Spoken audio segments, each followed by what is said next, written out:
Growing a business is kind of tricky right now. Supply chains are squeezed, tariffs and trade policies are dynamic, and cash flow, it's tighter than ever. You need clarity to come out on top. Without it, you risk falling behind. If only you could hop in the DeLorean and see the future, right? Thankfully, there's NetSuite by Oracle. NetSuite has real-time forecasting to help you move ahead with confidence. This is your AI-powered business management suite and the #1 cloud ERP. Trusted by over 42,000 businesses, NetSuite brings accounting, financial management, inventory, and HR all under one roof. It's your single source of truth, giving you the data and control you need to move quickly. And with AI built in, you can automate the busy work and focus on strategy. NetSuite helps you see what's stuck, what it's costing you, and how to pivot fast. If I were running a business with a lot of moving parts, I'd use NetSuite for full control over everything. Tame the chaos with NetSuite.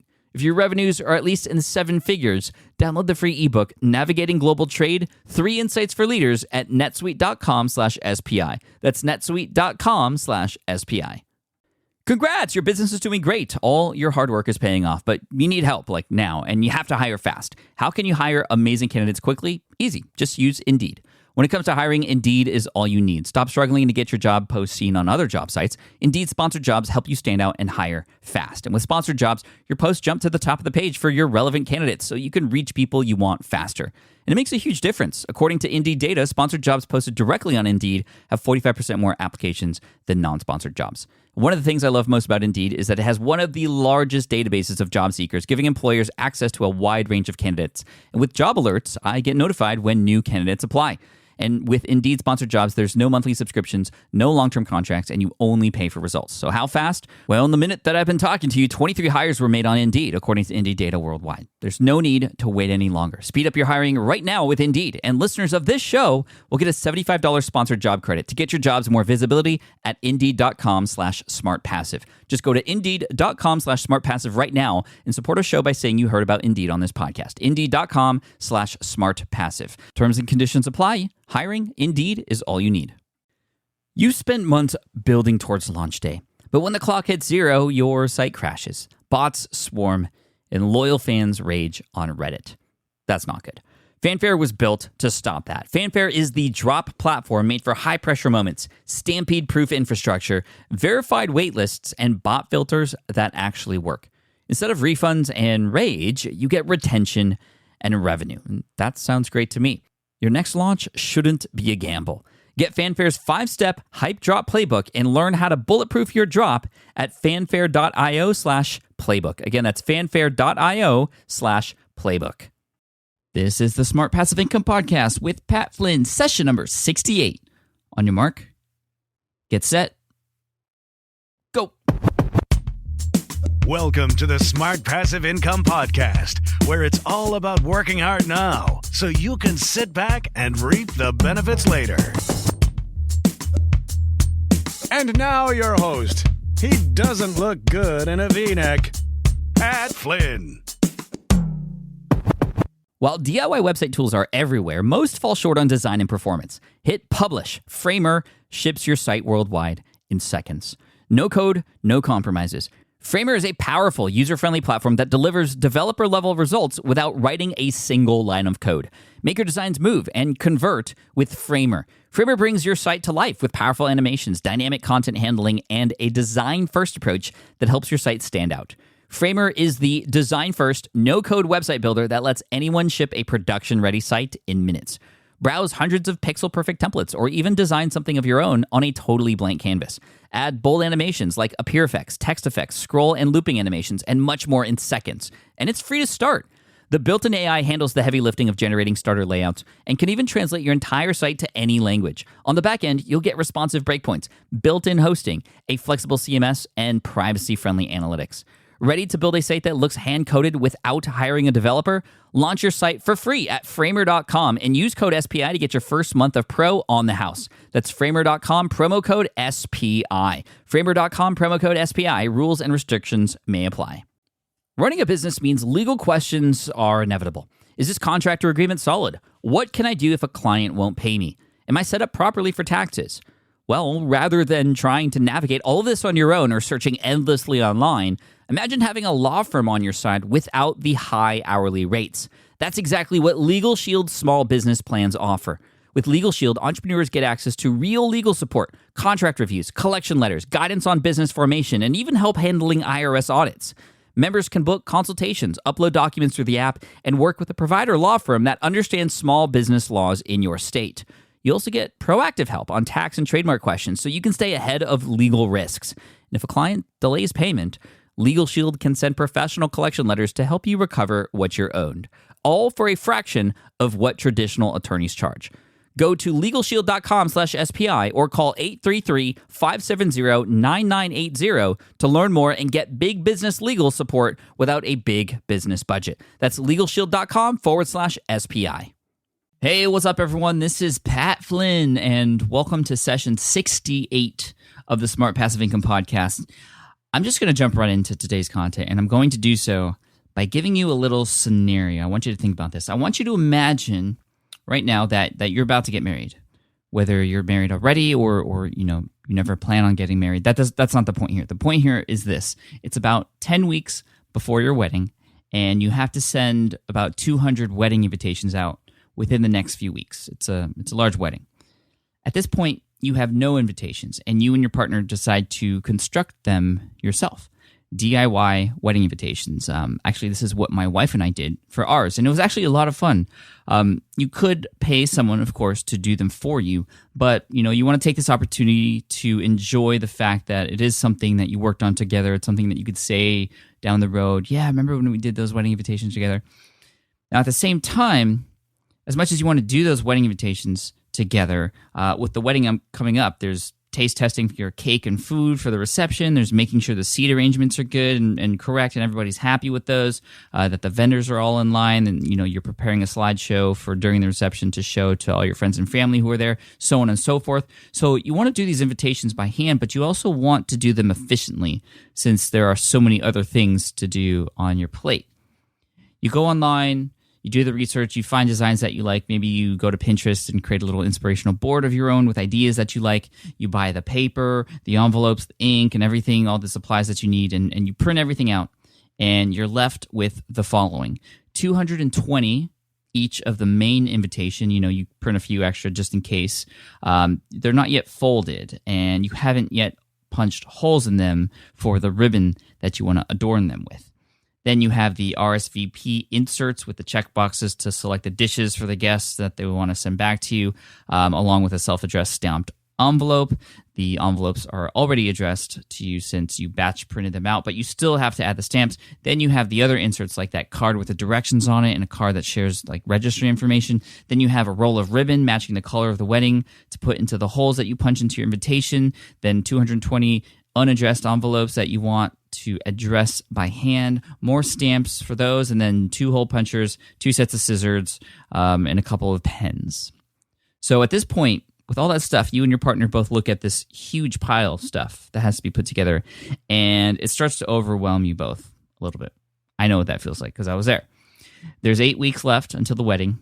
220 200 or so invitations have to go out like now. It's 8 weeks left. You have to put them out now.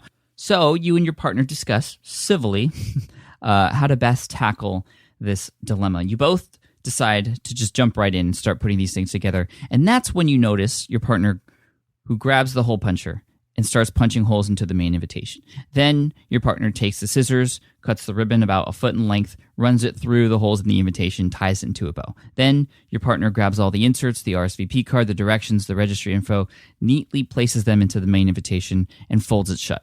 The invitation goes into an empty envelope, which is then addressed and stamped. 1 down, 219 more to go.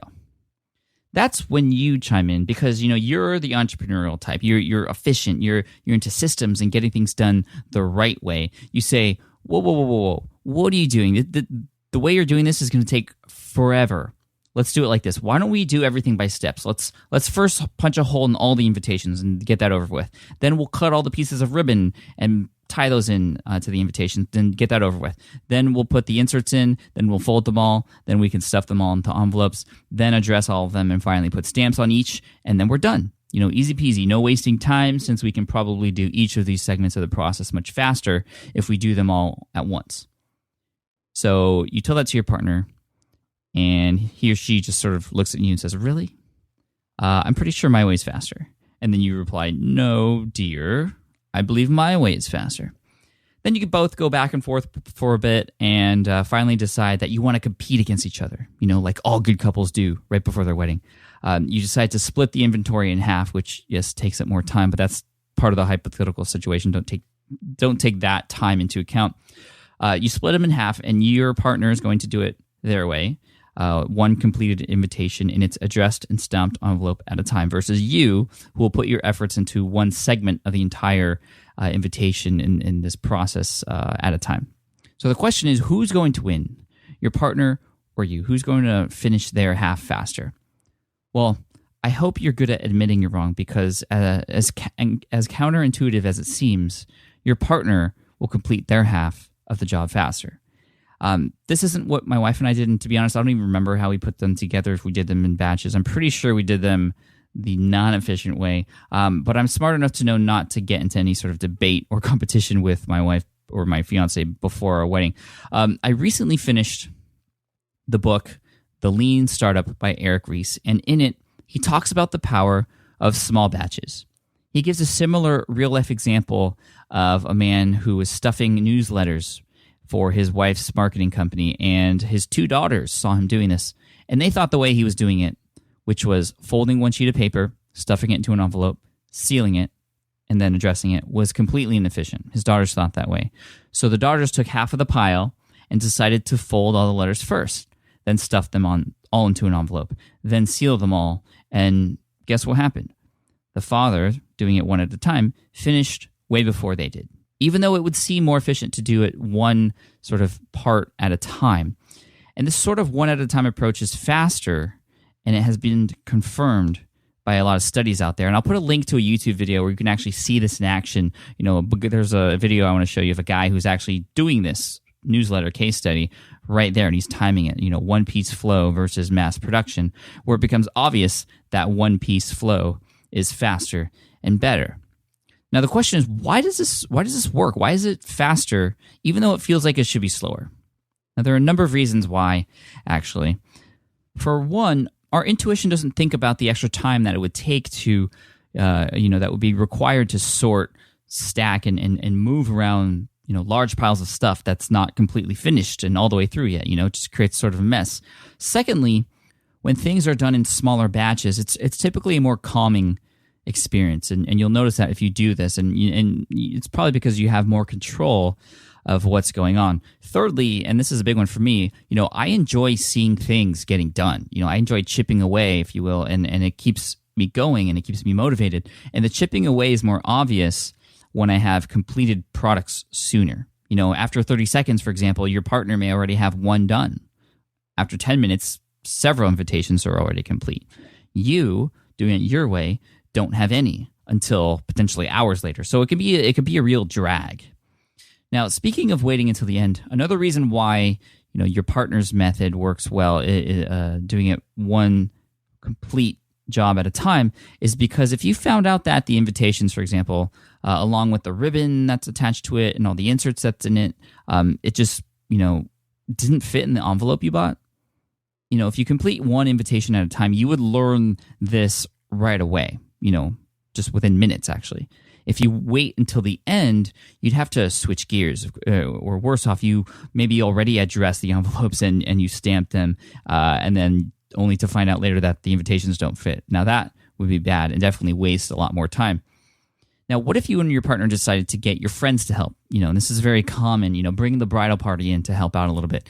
If you did it all your partner's way, every person completing one full invitation at a time instead of working on one part of the process, just like putting the ribbons in or just stamping everything, everyone would feel better about the entire process. Everyone would have a lot more fun, actually, because they'd be seeing the final product sooner. They'd each have a certain pile of ones that they've finished on their own, as opposed to one person sort of just tying a knot the whole time. There's a tiny bit of ownership there when you complete a project all the way through like that. And this reminds me of one of my first jobs, actually. I haven't really, as interesting as this story is, I haven't really told it on the blog yet. I don't know why, but this is the perfect time to introduce it. One of my first jobs I had when growing up, this was in high school. I was hired by a temp agency to get whatever jobs were open during the summer, just to make some extra cash during the summer months between semesters. 1 year, I did some phone center stuff, which was all right. It paid pretty good, like $8 an hour, which was a lot above minimum wage at that point. The next year rolled around, and I asked to see if that same call center job was available again, but it wasn't. And there wasn't much else to choose from, really. I had to ask and almost beg to see if there was anything I could do, because I wanted to just use my extra time to do something and make a little bit of extra money. So I was finally given notice about this job that opened up to work in a factory here in San Diego for a Halloween costume company for minimum wage. And I have to tell you, actually, let me share what it was like going to work each day. I did this for about 2 months, 5 days a week, until school started again in the fall. So I'd go into work, put my brown bag lunch in the fridge, take my little punch card and check in, and then report to the floor where I was told the job that I was going to do for the day. The job would be something like this. For today, for 8 hours, you're going to fold the left arm of the costume to the right over the body of the costume and pass it to the right. I would do that for 8 hours, that same job. Or it would be, we'll put the mask on the hanger and pass it to the next person. Or snap the button on the packaging and place it into the box. For 8 hours every single day. My work couldn't have been more boring and less fulfilling. I was just doing one little job, seeing nothing, tangible from it except a small paycheck for a few $100s every 2 weeks. If instead I was taught how to take a particular costume, from a box, from a costume maker, hang it, fold it, do whatever I needed to do to get it ready, package it, insert the little image of the random kid wearing the costume, looking all happy and stuff, and put that into the box. Sure, it would have been, still would have been a drag, just to be working in that situation. But, it would have been less of a drag than what I was doing. It would have been more interesting and fulfilling. I could actually count to see how many completed ones I've done. But of course, that's not how it was at this factory. And, there were literally hundreds of us every single day doing one little tiny job. It makes me wonder what would have happened if we were all trained a little bit more to take a costume from the box from the people who sew them all the way to packaging. I know it would have been an interesting case study. But now you might be wondering, okay, stuffing envelopes, wedding invitations, Halloween costumes, like, what does this have to do with me? What does this have to do with online business or blogging or building passive income streams? Well, the big lesson here is this. As much as possible, you want to work on one thing at a time until completion, or a point at which something else can take over. And I know we hear that all the time, and we know we should do this, but the reason I wanted to talk about this today was because this is there's studies done on this. This is proof, and this is an example of why we should do this. You want to work on one thing at a time until completion. And this is coming from a person who has multiple projects. Yes, I have multiple things going on at the same time, but in whole with all of my projects, and even within each specific project itself, smaller batches, taking one thing at a time, has always been a great experience for me, and it's always gotten me some results. It's true. When I succeeded with greenexamacademy.com, for example, that was my focus, and that's it. And I took things one step at a time. I wrote the content. I created the ebook. Then I figured out how to sell it. Then I started growing my business by getting more traffic to the site and doing marketing. Then I introduced an audio guide, and I did focus on one thing at a time. And as a result, the site got to a point where I didn't have to spend as much time on it anymore. And I could move on to the next project and also take what I learned from that experience and use it on my next as well. Now, with Niche Site Duel 2.0 coming up, which you can check out by going to nichesiteduel.com, it's crazy. I have to tell you, just side note, I published one of the first sort of non-interview researchy type of posts for the Duel the other day, talking about my criteria for the niche that I'm going to be selecting. And I know I keep switching between niche and niche. I'm still practicing. But within 24 hours after posting that post, there were 1,200 comments. 1,200 comments. Unbelievable. This is going to be so exciting. I hope you care to join me, whether you're going to build a new site of your own alongside with me while during the Niche Site Duel 2.0 experiment, or watch from the sidelines, whatever. It's just going to be really fun. So we'll see what happens. But the point is, I'm going to take things one at a time, and you should too. Some people, for example, may think it's smarter to create 3 niche sites at the same time. More niche sites, equals more opportunity, equals more traffic, and more possibility of earning an income. But as you could probably guess, doing 3 at the same time is going to be inefficient. So let's say, just for example, a niche site takes 6 weeks to build, just hypothetically speaking. Again, I'll walk through the entire process in NSD 2.0, but let's just say that it takes 6 weeks to sort of go from start to finish for a niche site to get to a point where you can sort of let it sit for a while or work on other things related to it. But let's say week 1 is keyword research and niche selection. Week 2 is building the website and getting it online. Week 3 would be writing content. Week 4, marketing and researching and reaching out to others. Week 5 is building the social media sort of campaign and brand around it. Week 6 would be monetization. Again, just using this as an example. Those aren't necessarily the exact things or the plan I'm going to use, but again, 6 weeks to complete a niche site. If you want to do 3 niche sites right, sites A, B, and C, all at the same time, you'd spend week 1 doing keyword research and niche selection for site A, right? Week 2, since you're working on 3 at a time, would be for site B. And week 3, niche selection and research for site C. Then in week 4, you're in the second phase, which is building the website. So week 4 is building site A. Week 5 is building site B. And week 6 is building site C. So by the end of 6 weeks, you'd have 1/3 of 3 different projects. That's a lot of work you've done already, but you have yet to write any content. You have yet to have anything online for people to search for and search engines to find.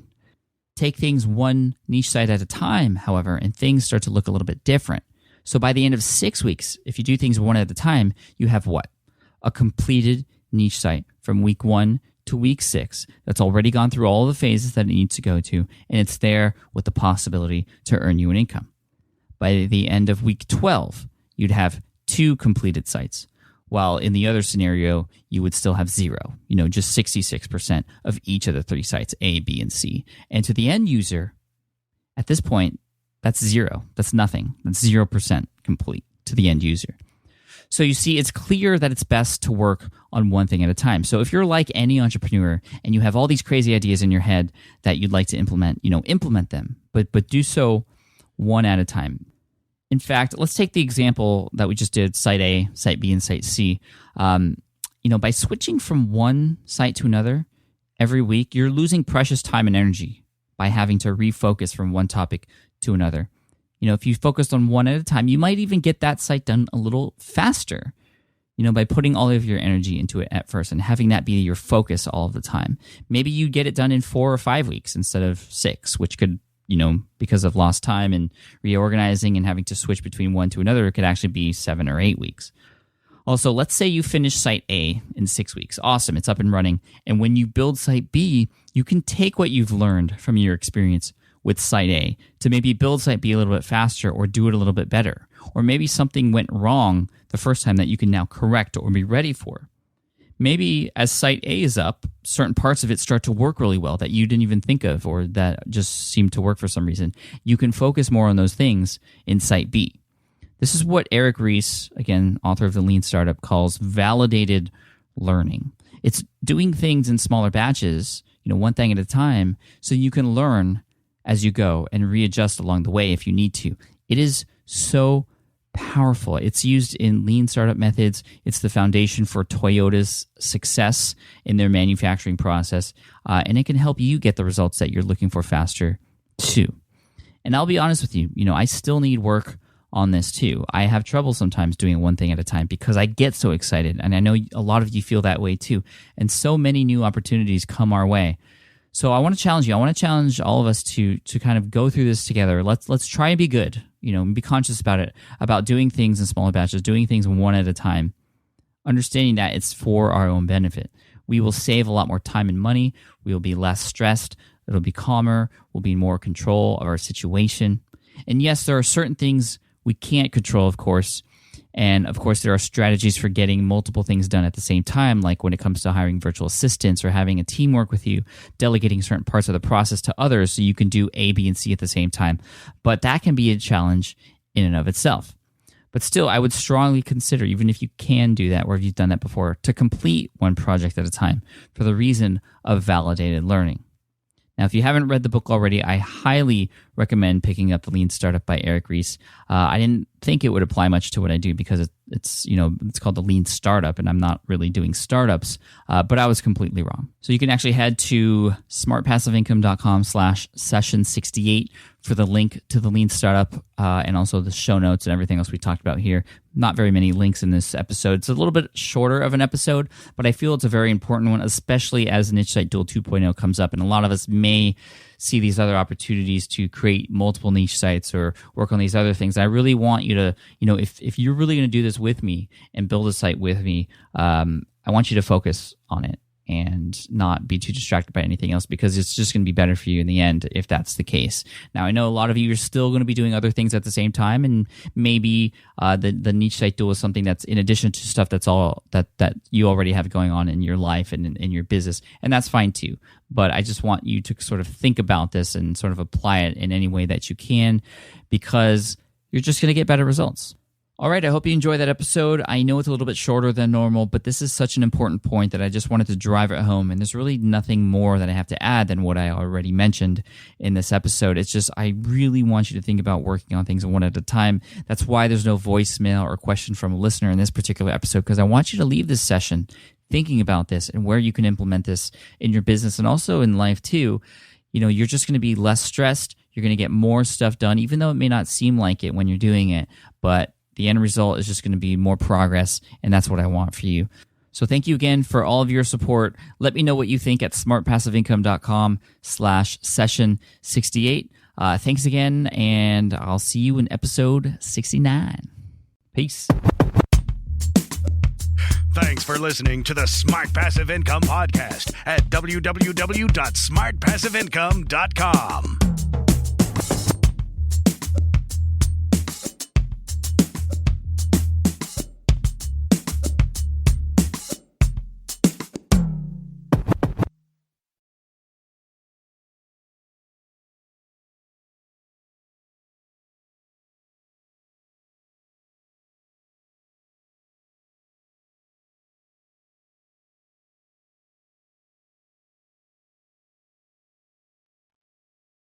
Hey, you there? You still listening? Just want to say thanks. You're awesome. I hope this isn't creepy, especially because I'm whispering. I don't even know why I'm whispering. But let me know you heard this last part by going to Twitter, letting me know at Pat Flynn. Have you dreamt about being your own boss, but still haven't made the first steps to making that dream a reality?